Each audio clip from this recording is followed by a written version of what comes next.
on the meeting. Hey, last week of it, guys. So again, put your name in the chat if you don't mind, and your ID number, just for me to get confirmation. I'm gonna get this stuff. I actually might give it another day, Bob. I might wait till maybe Wednesday. There are a few people that don't have the required 4 meetings that needs to, you need to get in order to get credit. If this is your, if you attended yesterday, you don't need to worry about, you got your credit yesterday, but hopefully you'll get some stuff today through there. Starting off, I'm going to start off with the questions 26 through 30.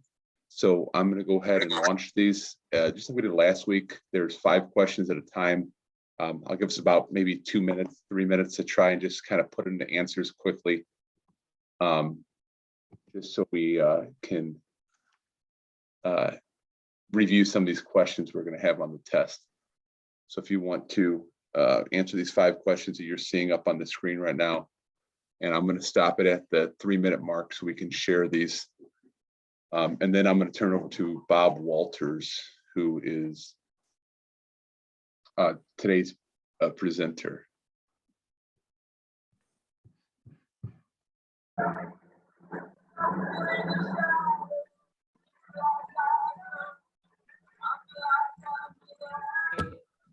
Yeah, I love that. Love that. Love that tune. Also warm and welcoming. Nice room, anytime needed, anything. Who am I muting here? All right. Anthony, I think I'm muting you. All right, trying to figure out who it was. Again, we have the 26 through 30 on the IHSA test right now. Don't worry, if you're muted, it was fine.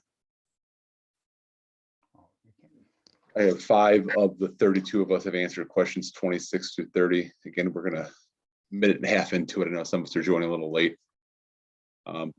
Put your name and your ID number in the chat. Let's see if you can answer these questions. We're reviewing these questions this week.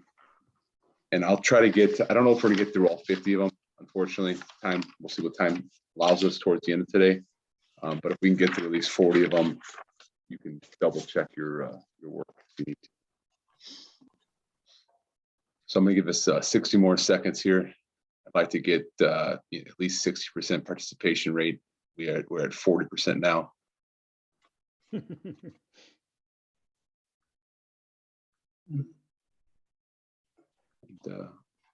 1 week from today, the games are starting. So hoping that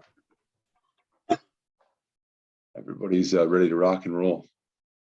No. You're not ready to rock and roll. That's all right.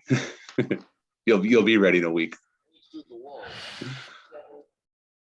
I got 56% participation rate on this on the poll. 20 more seconds left. I'm at 62%. Let's see if we can get 75. And 10 more seconds left, 68%. Let's get 1 or 2 more people to finish up here. And 3, we're at 75. Perfect. Here we go. And I'm going to share the results now. Question number 1, he doesn't have a butt end, right? No penalty, send him off to fix it. So letter D for number 26. For number 27, goalkeeper B1 is flagged for holding. Who serves it? The goalkeeper. That's good. We all know that one. Number 28 or 28, A3 scores a goal by kicking the ball into the net. Team B requests an equipment check on A3's cross immediately after that. For 28 is no goal, right? It's going to be a 2-minute non-releasable penalty, and the cross can return to the game if it's fixed. For 29, Team A has 4 or more players that commit releasable penalties. Find the correct statement. Letter C, the penalty time for the 4th and any additional players will not start until one of the first 3 penalty times ends. And that sounds like something Bob might talk about later on tonight. And the last one, question number 30. So we have some debate. 75% of us have B though. Team A has possession in his offensive goal area, makes an error pass that is rolling towards midfield, which one is not an over and back. A4 uses his, without crossing the line, uses his cross to bat or stop the ball before it crosses the line, right? He never possesses it. So you can use your, you can use the cross to bat it. You just can't possess it. So those are the questions 26 through 30. Hopefully we'll get 10 more of them later on. I'm going to turn it over to Bob Walters, who is going to talk about penalty enforcement and maybe a little bit on his observation program at the end. We'll see if he talks about that. Yeah, we could talk about that.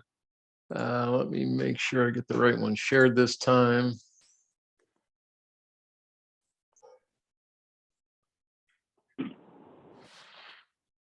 Is it up? Yes, sir. Okay. So penalty enforcement, this can get very confusing once you get into multiple penalties. So I'm going to start with some of the basics and then kind of build on that, go into some of the various situations. So open forum, right? Ask questions, comments. If I get something wrong, let me know. But what we're going to do is we're going to walk through a lot of the scenarios in the book just so people understand them. So the first thing, you know, when you read a rule book, the first thing you need to know are the definitions. So I put a couple up here that are very important to know when we talk penalty enforcement, right? Dead ball fouls are when the clock is stopped or the whistle blows. It doesn't mean all action is stopped, but if a whistle blows and a foul occurs, that's a dead ball foul because you've blown the whistle, whether or not the players have stopped. Very important that we get the sequence. Most dead ball fouls, you can get a sequence. The one thing I'll talk about later is equipment. You know, whose equipment was illegal first. You're not going to be able to tell that. So you're not going to know sequence in those situations. But with dead ball fouls, sequence is critical to know because that determines some of the enforcement categories. Multiple fouls called on the same player or same team. So you're going to have more than one foul. If it's on the same player or the same team, then you have multiple fouls, and there's certain things that happen there. Simultaneous fouls, everybody will tell you simultaneous is the wrong word for this, but that's what the book uses. That's what NFHS uses, USA Lacrosse. It doesn't mean they all occur at the same time. Simultaneous fouls fall into two categories, either fouls during live ball play, or we'll go into this later, dead ball fouls where you can't determine the sequence. It doesn't mean that penalties occur at the same time. You know, that's the word they have, is simultaneous fouls, but we'll talk a lot about that because that gets really confusing. And then a live ball foul followed by a dead ball foul.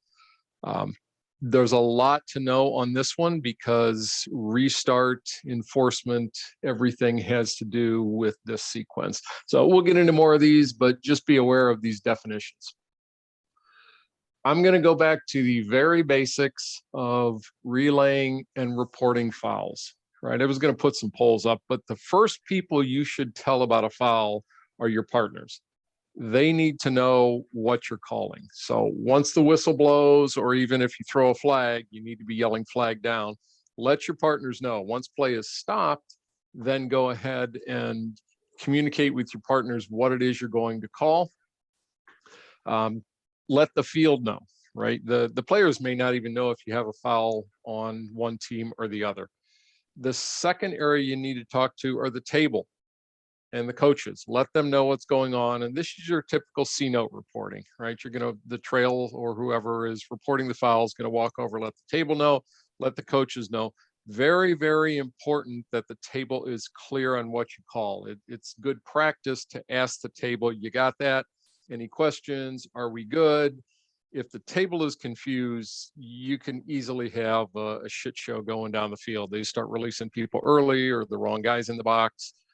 So make sure the table knows very clearly everything they need to know with C-note. Coaches, you may need to explain to the coach what you called. And then who's ever not reporting really should let the goalkeeper know and the other players know. The goalkeeper is one of the most important people because he's probably going to set his defense and most likely is going to need to know where the ball is going to start. Anybody else in addition to that, but somebody should be communicating to the goalkeeper once you're enforcing the penalty. So the next slide, if you like flow charts, US Lacrosse has a bunch of these. Some people like them, some people don't. But starting with a foul occurring, the first thing you really need to figure out is this a loose ball foul? Is it a foul on the team in possession? Or is it a foul by the team not in possession? And depending on which way you go from there, personal or technical, determines whether you have a play on, whether you have a flag down, whether you have immediate whistle. So we'll talk about all these, but if you like flow charts, this is a nice one. Helps you determine how you're going to adjudicate the situation that you just ran into. So flag down, slow whistle. I want to talk a little bit about this because it's confusing this year because they added some wording changes. So the typical goodie, right? You got a flag down, you're under a slow whistle. The whistle's not going to blow until certain criteria are met. And I'm going to walk through these because we've got people at varying levels on this call, but I want to make sure that we all understand the changes that they're putting in this year. So goodie, G, a goal is scored by the, it should be attacking team, not the attaching team. Obviously, you get a goal scored, you're going to blow the whistle. If the ball goes out of bounds, you're going to blow the whistle. The second O is offensive team commits a foul or violation. The offensive team is given an advantage under flag down, slow whistle to run their offense and score a goal before the play is adjudicated. If the offensive team commits a foul, they have lost that advantage and you're going to blow the whistle. Illegal screen is an easy one. If the offense commits an illegal screen, do I get a flag down? How come I'm getting all the pop-ups here for people needing to get in? If the offensive team commits foul or violation, you're going to blow the whistle and kill the flag down, slow whistle, and do the enforcement. If the defense gets possession of the ball, the D is for defense, right? If the defense ends up with the ball, we're going to blow the whistle. Normally they just pick it up and everybody stops. The I stands for injury, and there's certain criteria this year around injury when you need to stop play. But if an injury occurs, you're going to blow the whistle. E is the period or any other timing ends. End of timing is what Tom Cummings likes to call it, right? If the period ends or if a count expires, they're under attack, they don't get the ball in, you're going to blow the whistle then. If the attacking team requests a timeout, I don't know why they're going to do this, but if they call a timeout, then you're going to blow the whistle. The last criteria is reworded this year, right? A second defensive foul is committed unless a scoring play is imminent, is the way it used to read. They've changed the wording to be unless a scoring play is in progress. And you need to understand what the in progress is and not confuse that with the flag down, slow whistle. So let me get this little menu out of the way here. So determining what in progress is, there's 782C is a good example out of the rule book, right? Team B commits a second foul. Officials are going to allow the play to continue because a scoring play is in progress. And what in progress means is, one, the ball's in the offensive half of the field. If you have a flag down, second flag down in the defensive half of the field, you're going to blow the whistle immediately. In the second situation, a scoring play is in progress if the offense is continually advancing the ball towards the goal, right? If the player is going towards the goal, puts a fake on somebody and keeps going, that's still in progress. If the player is going towards the goal, stops and makes a right-hand turn, passes the ball, that scoring play is no longer in progress. You're going to blow the whistle. Again, this is the situation where you have a second flag down. So the criteria or the idea is that we're going to let the offense continue under that second flag down if they're going towards the goal, looking to score, within a very short time. Number 3, if the ball's above goal line extended, you've got a second flag down. If they take the ball below goal line extended, you're going to blow the whistle. That is not a scoring play in progress if the ball goes below goal line extended. Hasn't taken a shot, doesn't allow the ball to hit the ground except on a shot, right? A scoring play is not in progress if the offense drops the ball.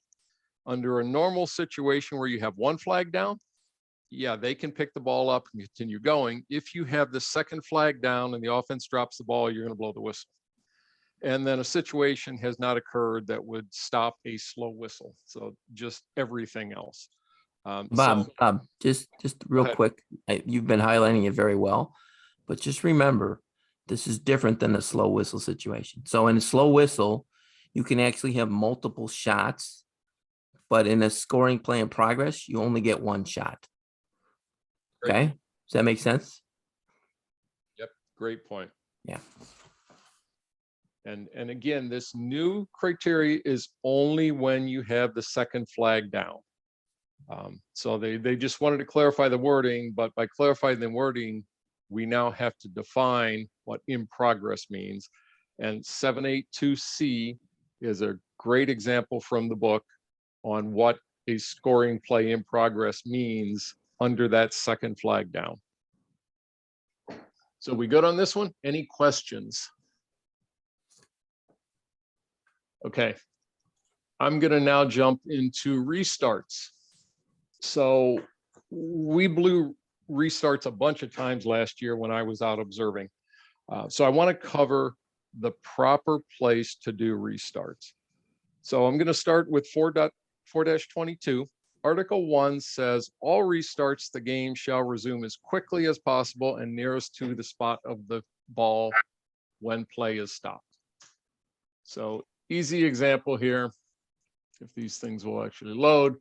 Ball goes out of bounds, you're going to award the ball and restart. Very simple, right? Get play started as quickly as possible. Now it starts getting a little more communicated or a little more complicated. If you have a non-time serving violation on the defense that occurs while the ball is in the goal area, that will result in the ball being awarded to the offensive team laterally outside the goal area. So you've got a situation where you stop play, nobody's going to serve time, but you're not going to ever restart that ball in the offensive team's goal area. They're going to, well, I'm not going to say never because I'll get in a situation where you do. But if you have a non-time serving violation, you're going to move the ball outside the box. So here's an example. Loose ball push by B, you have a play on, A is not getting an advantage, below the whistle, restart the ball laterally outside the goal area. Right, so that's what Article 2 is talking about. If you have a situation that's not a case where somebody's going to serve time, but you do have a violation, you blow the whistle, get the ball outside the goal area and restart. Article 3 then talks about non-time serving violations on the offense. So the defense is going to restart in the goal area or the crease. So offense has the ball, commits an illegal screen. I guess the example I had was a ward. Offense has the ball, wards B, they are going to turn the ball over to B, and with B, you can restart anywhere, right? In the goal crease, within the box, they're going the other way, but that's a case where offense has committed a violation. You're going to restart wherever the defense has the ball. So lots of different scenarios with restarts. Next page, 4-26. Restarts following a timeout. So with a timeout, the ball is going to be at the nearest spot where the ball was when the whistle blew. If it's in the goal area when play is suspended, it's going to be moved laterally outside the goal area, nearest to the spot of the ball. Right, so team A has the ball, calls a timeout, move them outside of the box and restart.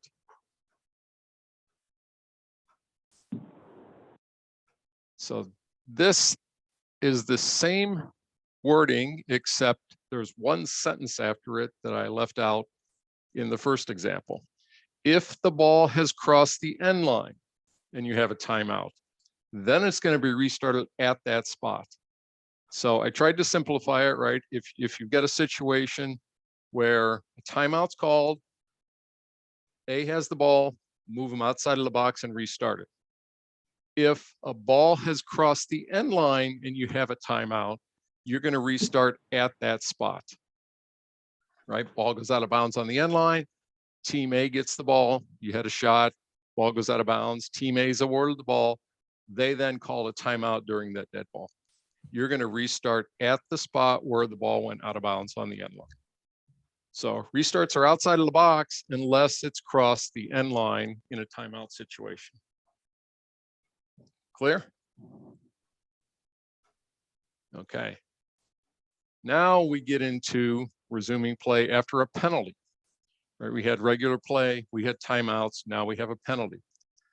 So a penalty occurs, ball's in the offended team's offensive half of the field. It's going to be put in play by the offense at the spot where the ball was when play was suspended. Again, if it's in the goal area, move it outside of the box and restart there. So this is a typical violation in the offensive end. Blow the whistle, move the ball outside of the box, and we go. B1 slashes A1. A1 takes a shot, the goalie saves it. You're going to blow the whistle, adjudicate the penalty, move the ball outside the box, and go. So we had a penalty. Where do we resume play? Outside the box. Now, in the second example, you've got the same situation. B1 slashes A1. A1 shoots and the ball goes out of bounds on the end line. You're going to restart in the alley. This is not a situation where we have a timeout, so we don't restart it on the end line. We restart it outside of the box after the penalty is assessed. Make sense? Okay, here's the last case where we do have a timeout. You've got a slash, A1 shoots, the ball goes out of bounds, across the end line, below the whistle. We now have team A calling timeout. You adjudicate the penalty first, you award the timeout, and then you restart at that spot on the end line. So you need a timeout with a penalty in order to restart. No, we're going outside the box in this one too, Bob. You got a slash. You can't screw the defense twice and start it in the box. Team A calls a timeout. But they were going to restart the ball in the alley. I don't care who calls the timeout. If there wasn't a timeout, they would still get the ball in the alley. Not if the ball crosses the end line. This is a shot and a flag down. Mm-hmm. In a flag down, you're always going outside the box. Now it's time to open up the rule book, boys. It is. And this is one of the best things. Hey, while we're looking in the rule book real quick, that second one, right? And this is one of the test questions, right? We're going to go into the alley, but we're going to start low in the alley. We're going to start on the in line, but in the alley. Bob, Tom's right, Bob. You got to go in the alley with this one. I'm right, Bob. Okay, I'll look it up if I find something contrary. I thought I took these out of the situations, but for now, let's say we're going to move it out of the box. I mean, in times past, we always took it out of the box, but has something changed? In this case, you have a timeout. Yeah, but you're telling me that I get an advantage of getting the ball at X because I'm going to use a timeout. And you're already putting the defense a man down, and now you're going to put the defense in a poor position by letting them get started at X. I understand what you're trying to say here, but because we have a flag down, we're always going to go outside the box. So it's on page 56, situation 4.26, situation A. The ball goes out of bounds on the end line. The ball goes out of bounds on the end line following a flag down slow whistle. That's what we're talking about, right? Either team Correct. calls a timeout. In A, the ball should be restarted at the spot where the ball crossed the end line. In B, the ball should be restarted outside the goal area. So the B is where the ball goes out of bounds on the end line following a flag down slow whistle. Either team calls a timeout. B, the ball goes out of bounds on the end line. The ball should be restarted outside the goal area. So if either team calls a timeout, it still should be restarted outside the goal area. All right, so what we're saying here is we get it on the end line if they call a timeout, except if there's a penalty. If there's a penalty, then we're gonna go to the alley. That's correct. Yes, All right, correct. Okay. Perfect. Page 56, situation 4.26. Good discussion. Can I put a cherry on top of this, Bob? Go What's ahead, that? Go ahead, D-Ray. Go ahead. Just to put a cherry on top of it. Flag is down, shot is made, ball leaves the field, it's closed. At that instant, the restart is taking place in the alley. Either team calls a timeout, great. That doesn't change where we restart. The sequence follows, and the AR, the way that the guy read from, who read that, forgive me, from rule is the point. But the timeout can't move it, the timeout never moves it. So since the foul occurred before the timeout, right? The foul is what moves it to the alley. Is that what you're trying to say, D-Ray? You were Correct. breaking up. You were okay. You were breaking up a little bit there. But yeah, gotcha. I was saying here, the ball goes out of bounds on the end line following a flag down slow whistle. It should be restarted outside the goal area. Correct. Yeah. I think we're good discussion, guys. Good job. This is our first kind of good discussion I think we've had in a while. So keep it up. Okay.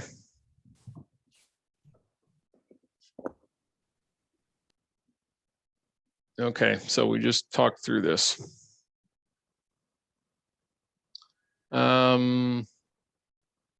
This is an example where you have a slash, shot, ball out of bounds. And then during that time period, number one, don't do this, but you're finding a cross to be illegal. Don't check equipment if you have a flag down situation and you're assessing. If a coach asks for an equipment check, you have to do it. But you have a dead ball foul in this situation. So in this case, I believe the example was restarting on the end line. Comments on this one? Okay. Moving on. Bob, go over that. So you have You got a flag down, you're still going to the alley. go in the alley, still go to the alley. Dead ball or not, you're gonna assess it because you already have a flag down. Right. Now, if you had a dead ball foul after it went on the end line, now you could start it. I'm not even sure you can do that, but this, no, you're gonna start it in the alley. Always in the alley, Tommy, Yep, always in the alley. on a penalty. I'm trying to make Bob correct. I can't do it. Yeah, you get a dead ball foul. Now, what if, okay, and you might cover this, Bob, but B/is A1, right? We have a live ball foul, and then during a dead ball, we have A2's cross illegal. B is going to be awarded the ball, and we're going to restart an inline, but it's not really in the attack box because it's their defensive zone. Either, all right, we're getting confused. Yeah, you're right. Yeah, You're right. I know. It's more off topic, I guess, what we're looking at here. So I digress. Okay. Continue on, Bob. You're good. Okay. This is the one that we need to make sure we get right. Penalty occurs in the team's defensive half of the field. They are not across midline yet, right? Team A has the ball. They have not yet crossed midline. You have a flag down and a penalty is to be served. This is not a violation, a play on, a push, something like that. You have a penalty being served. The ball needs to be restarted at center X across midline, right? This is the case where flag down, put somebody in the box. The foul was in the defensive end. The offensive team gets the advantage of moving the ball to midfield, one step across midfield and restarting there. If you don't have penalty time served, you have a violation, a push, some non-time serving foul, then you restart at the spot where the ball was. right? But this is the case that I saw twice last year. It happened at the end of a quarter. There was a flag down, the quarter ended, the penalty was adjudicated, and the ball was restarted exactly where it was when the whistle blew. In both of those situations, the ball should have been started at center X across midline. The offense should have been given the right to move the ball out of their defensive half of the field. So be aware of this one. Again, though, it's only if time is to be served, not for a loose ball violation or any other type of non-time serving violation. Okay, here's just the example. B1 slashes A1, assess the penalty, team A gets the ball to center X. Another one is the example that I talked about. You have a push, blow the whistle, team A gets the ball, but they're restarting at the spot where the whistle blew.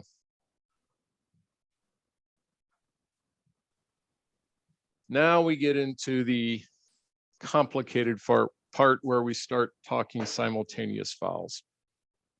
The exception to what we just talked about is where we have time to be served by both teams. The ball is going to be put in play at the spot where it was when the whistle blew.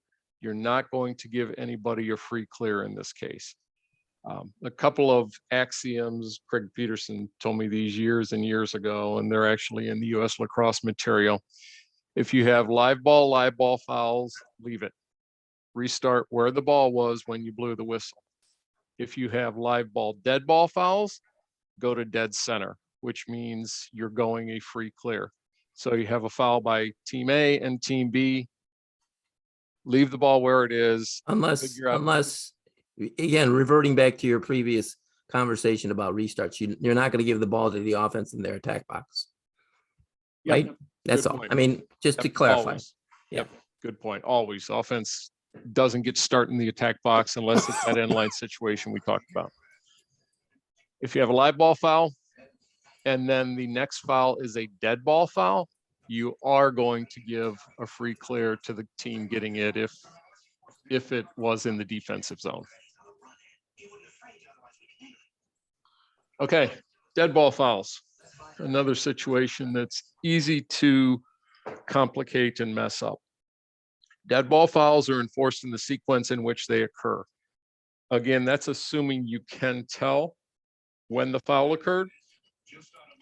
If you're doing stick checks and you find team A's stick to be illegal, and then you find B's stick to be illegal, you can't determine which stick was illegal first.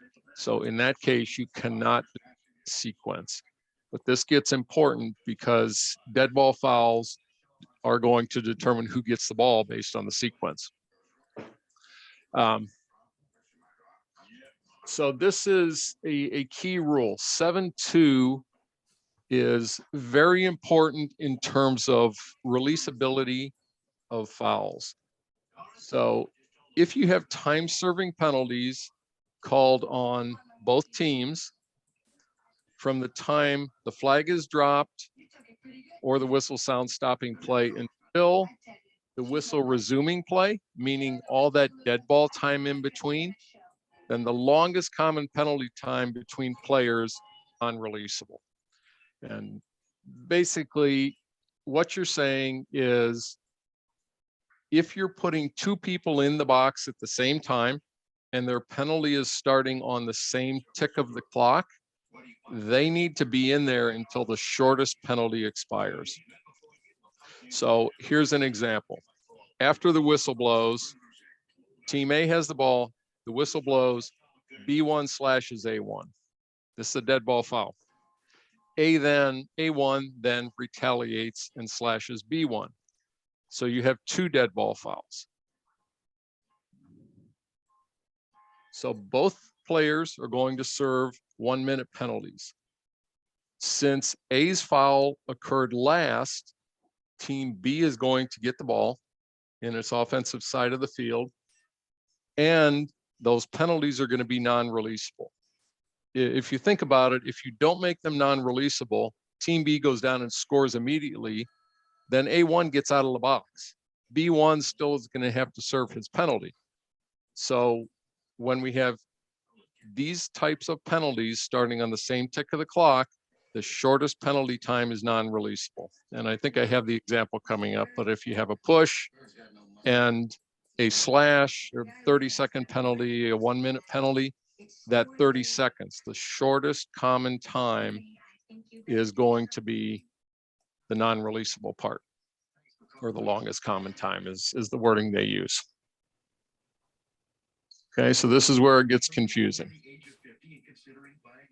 So another example, after the whistle, B1 slashes A1, and then B1 says something to the official. It gets an unsportsmanlike conduct. So in that case, Team A is entitled to the ball, except, can you go on mute if you're not talking? Thanks. So in this case, Team A would be entitled to the ball, but before the start of the second half, we've got to delay a game on Team A.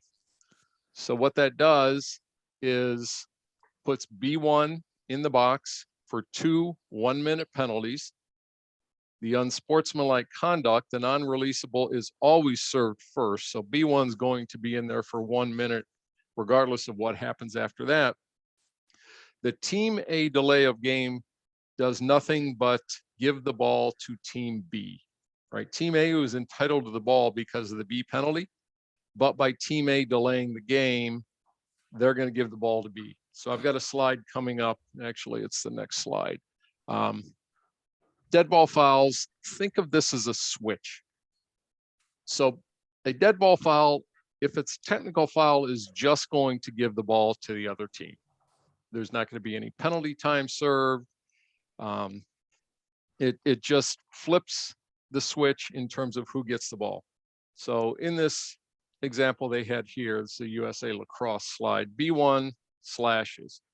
If A1 then slashes, both B1 and A1 serve, Team B gets the ball because A1's foul was last.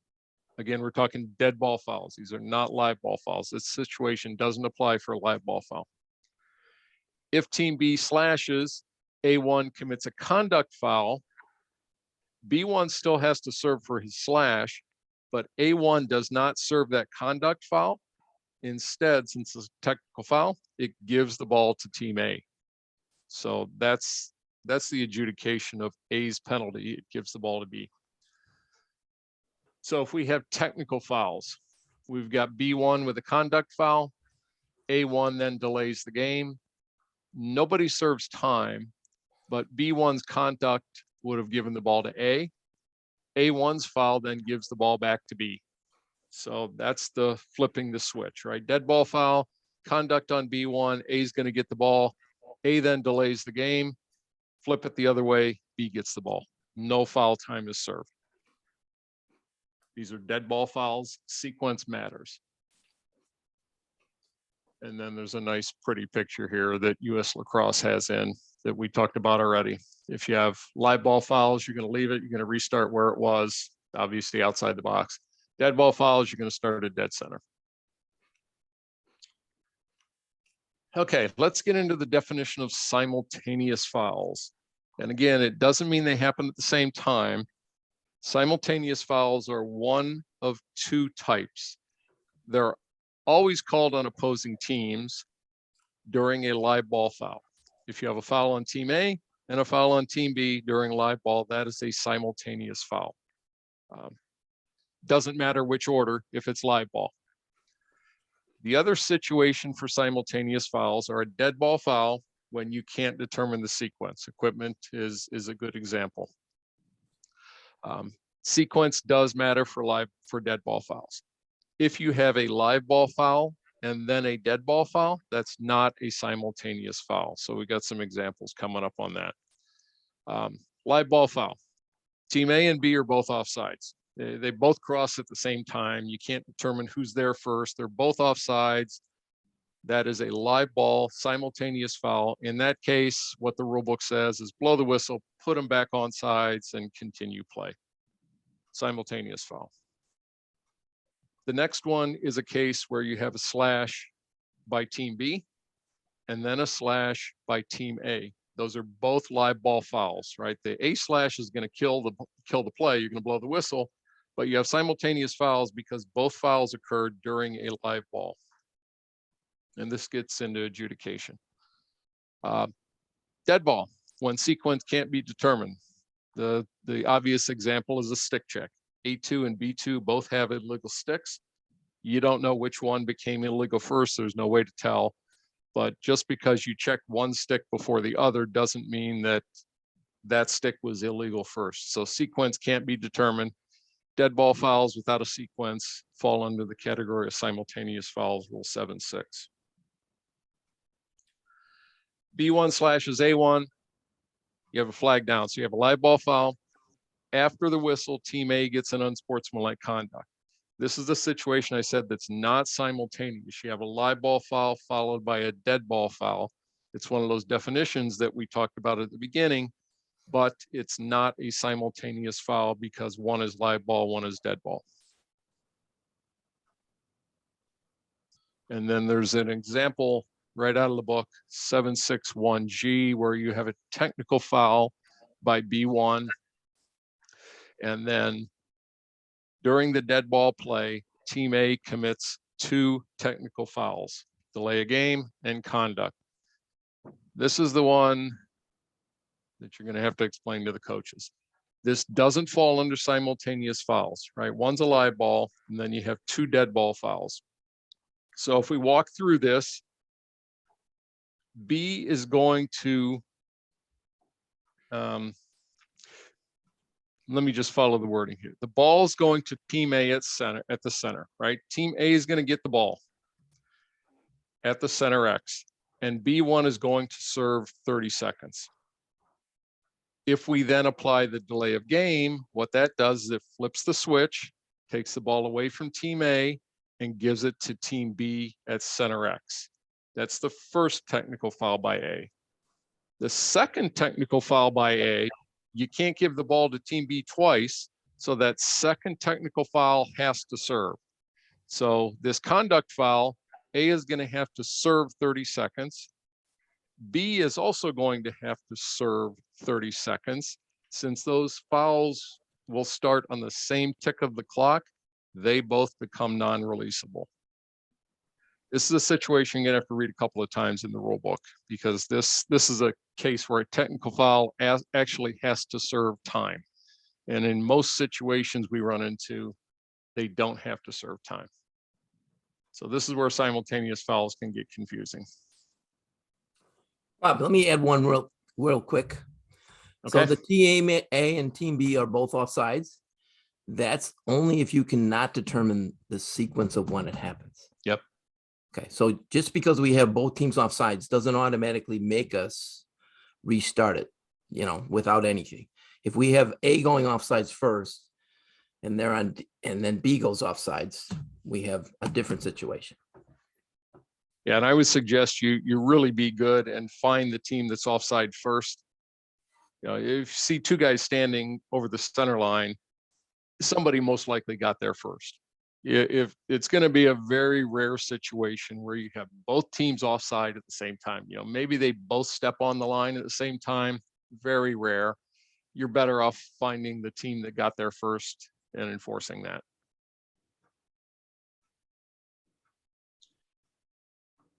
Okay, so this is Article 2 of 7.6. That whole thing before was Article 1. Article 2 talks about fouls committed by the team in possession, right? And this is our typical goodie situation. If A1 has the ball, B1 slashes, this is our flag down slow whistle. We continue to play until one of the goodie situations happens. A2 interferes with B2. This is a simultaneous foul because they're both live ball fouls. One is a personal foul, however, one is a technical foul. So the personal foul will serve, the technical foul does not. The technical foul penalty was that A lost the advantage of the slow whistle play, right? A keeps the ball, you blow the whistle when you have the interference, put B1 in the box, and then restart A with the ball based on what we talked about earlier. Okay, Article 3 under 7.6 talks about if there is no play on or flag down, and if all the fouls are technical, then the fouls cancel. And this is the situation that we just looked at. Team A and B are both offsides. Fouls cancel off, nobody's serving penalty time. The team entitled to the ball keeps the ball, put them back on side. Nobody serves time and continue playing. Another example, B1 pushes A1, you have a play on, and while that play on is underway, if A2 goes offside, you let the play on go on too long. But A2 goes offsides. Again, you have 2 technical fouls, those cancel. Just continue play. So this then is additional clarification, 7.6 Article 3B. If the team in possession commits only technical fouls, then there won't be any penalty time served. So a couple of examples, B2 slashes A1, flag down, slow whistle. You have the illegal screen. Team in possession committed a technical foul. That team does not serve penalty time. B2 will serve the penalty time because of the personal foul, and then team A gets the ball where it was when the whistle blew. Hey, going back into your situation A, who's getting that ball? B1 pushes A1. A1 is entitled to. You got the ball loose, so B1 pushes A1. A1's entitled to that ball, right? Correct. Yep, it's based on entitlement, not necessarily possession. Because both those fouls are going to cancel out. Right. Yep, that's where that entitled to the ball comes in. Yeah, even though we have a loose ball. Yeah, so the second situation under B is if you have personal fouls. All players involved are going to serve penalty time. Just a standard fact of personal fouls, you're going to serve penalty time. Loose ball play, B1 pushes A1. So you've got a play on, technical foul. While the ball is live, A1 turns and slashes B1. So these are simultaneous fouls. You have 2 live ball fouls. Since A was entitled to possession, both players are going to have to serve penalty time. B1's going in for 30 seconds. And again, you have to explain this to the coach. A1 is going in for 1 minute. The first 30 seconds has to be non-releasable because both of these penalties are starting on the same tick of the clock. Team B gets the ball. It's actually based on less penalty time, which we'll get to in a minute. Okay, how to award the ball? 7.6 Article 4. This is what we just talked about. When penalty time is awarded and one team incurs less total penalty time, they're going to get the ball. So that situation we just had, we had a technical foul serving and we had a personal foul serving. The team with less total penalty time, the technical foul, is going to get the ball. If penalty times are equal, then this is where we go to the team in possession or entitled to possession gets the ball. If neither team had possession at the time of the fouls, then you're going to have to go AP. This is a rare situation. And then field position is based on what we talked about earlier in Rule 7.3. Just a couple examples I put in here. Team B commits technical foul. Team A then scores. Team A then commits a personal foul, illegal cross, for example. These aren't simultaneous, right? You have a live ball foul followed by a dead ball foul. Team B's technical foul is canceled by the goal, but A's foul is enforced. So A is going to go in for illegal cross, 2 minutes. Team B is going to get the ball, dead ball foul. Next example, B1 with a personal foul. You have a flag down, B2 then slashes A1, which ends the slow whistle, right? And there's no, assuming no scoring plays in progress. A2 then retaliates and slashes B2. That's a dead ball foul. So again, these aren't simultaneous. You have live ball foul followed by dead ball. Everybody gets to serve in this case. A's foul is a dead ball foul, so team B is going to get the ball, but everybody's starting at the same time, so all 3 of these penalties are going to be non-release. Couple more examples. We've got a dead ball foul, whistle blows, suspending play, team A is entitled to possession, B1 slashes, A1 then slashes. These are dead ball fouls. You can determine sequence, so this falls under the simultaneous category. B1 and A1 each are going to serve, starts on same tick of the clock, so they will be non-releasable. Team B gets the ball because A's foul was later than team B's. So again, for dead ball fouls, the sequence matters, not the length of the penalty. Last one here is an example from US Lacrosse. B1 argues with an official, you got a conduct foul. Team A then is going to get the ball at center X. Well, before that happens, team A then delays the game. So there's no penalty time served. You're just going to take the ball from A and give it to team B, again in midfield. And then there's another pretty flow chart, if you like flow charts, in terms of simultaneous fouls. B1 has personal. Bob, Yep, I go have ahead. earlier, I don't know if it was clear, but you said that we're still going back to that offsides things. Okay. So if you have B go offsides and you have a flag down, just want to clarify this. All right. We have a potential, somebody's entitled to possession.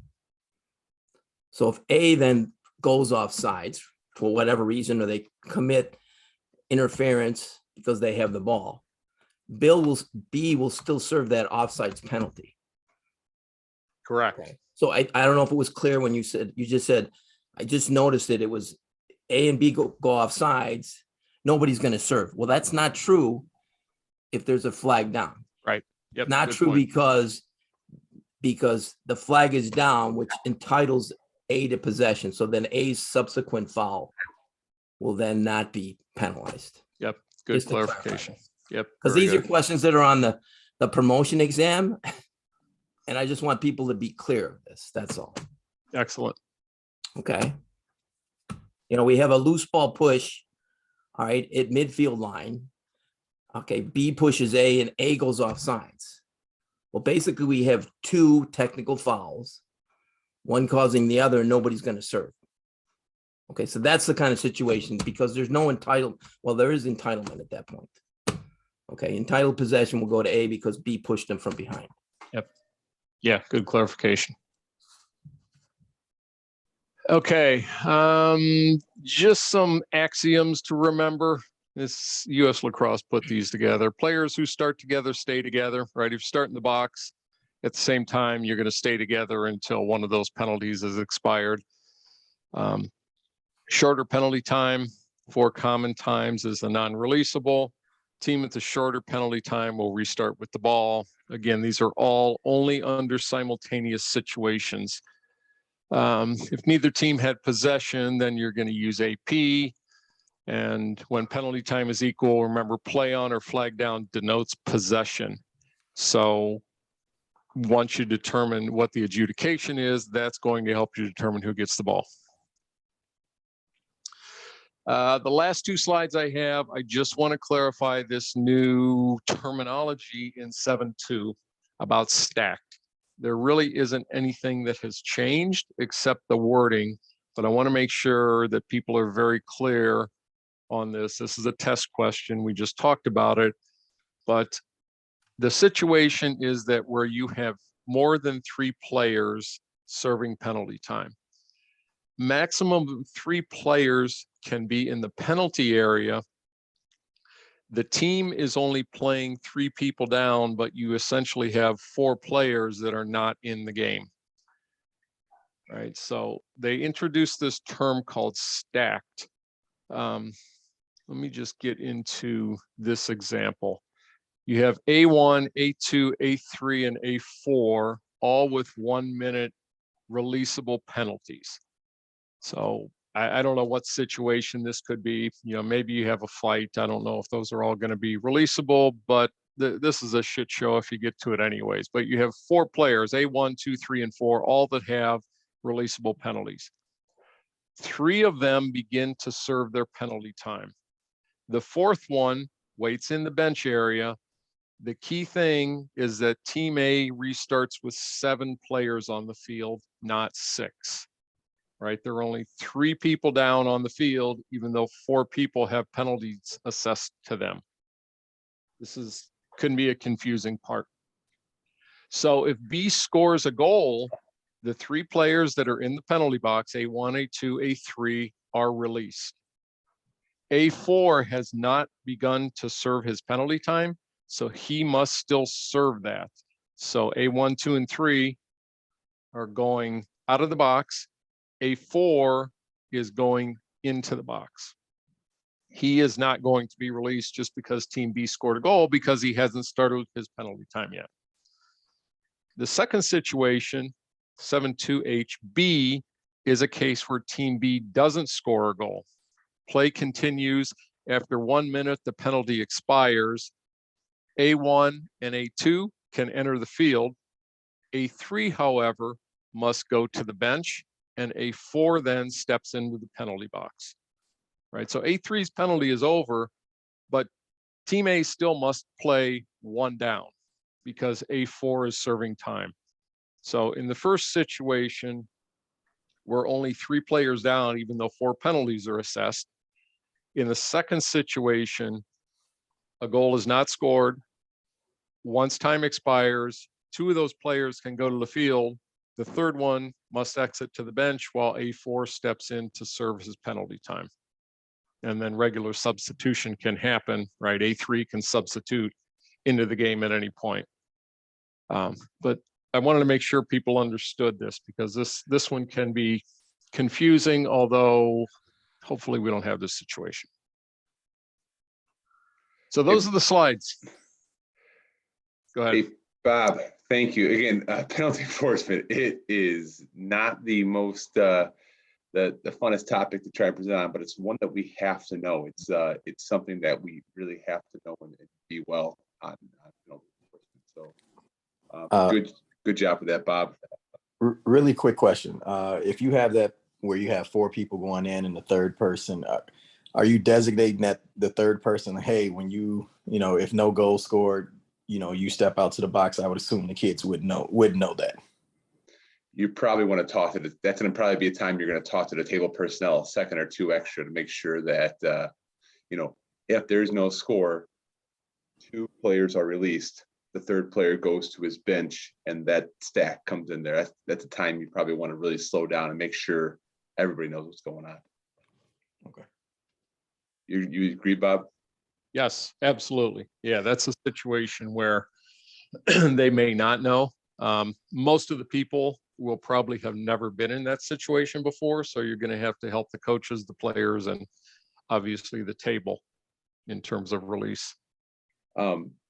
Only time I've seen it, Bob, was with you at Illinois Wesleyan. We had a Illinois Wesleyan game, and they lost 4 players during the same situation. They didn't win the faceoff. They went offsides in a faceoff because you had to take a faceoff with only 1 guy up, essentially, from the defensive zone. But they did score. They scored a goal, 3-man down. It was a very interesting situation. So all the fun things happen at Wesleyan. Yeah. So here's what we're going to do. Two last quick announcements before I decide to end the recording, and then if you want to stick around and try to finish up these last 20 test questions quickly, we could do that. If you don't have to, you don't want to. We have 2 scrimmages set up currently. Pat Riley, who's on the call, he's also a coach at Brother Rice High School. They're going to be scrimmaging this Saturday morning at 10:30. Ben Hardy is going to be one of the senior training leaders out there at Brother Rice from 10:30 to noon. And the next Tuesday night, it would be the 15th, down at Providence Catholic. I know Providence Catholic and Brother Rice might be pretty far south for some of you people. We're working on getting some games, in north suburbs as well. But if you're interested I think Pat said they might cook out. Pat, are you guys still planning on cooking out after you guys' scrimmage next week? Yeah, so I think 10:30 to 12 we're gonna do the scrimmage, and then they'll have the grill going. So yeah, if you guys could just sign up on that thing so we know how much food to order, that'd be great. Excellent. Okay. And then next Tuesday, if you come to Providence, I'll take you out and get pizza and beer afterwards. So, you know, that's a win-win. So that's what's going on with our end here. So what I'm going to do is I'm going to, anything else, guys? This is the last meeting we're going to have. I'm going to stop the recording. Here we go.